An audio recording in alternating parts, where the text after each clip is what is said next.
Hola, quiero leer de este libro, Orar los nombres de Dios. Hoy quiero leer el nombre Pastor Jehová Ra. Mis ovejas oyen mi voz, yo las conozco y ellas me siguen. Juan 10:27. Amado Padre, mi mente va a 1.000.000 de kilómetros por hora.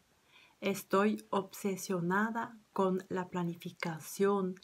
Me preocupan los y sí y me especializo en las insignificancias.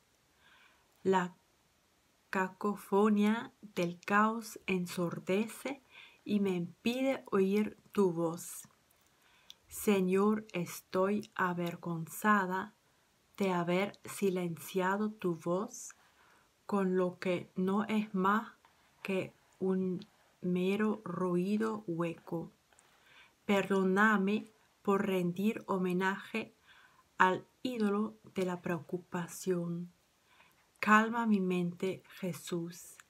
Calma mi espíritu, amado Pastor. Abre mis oídos para que oiga lo que tú tienes que decir. Es tu voz la que anhelo escuchar, son tus palabras las que deseo comprender. Tú eres mi pastor, yo soy tu oveja.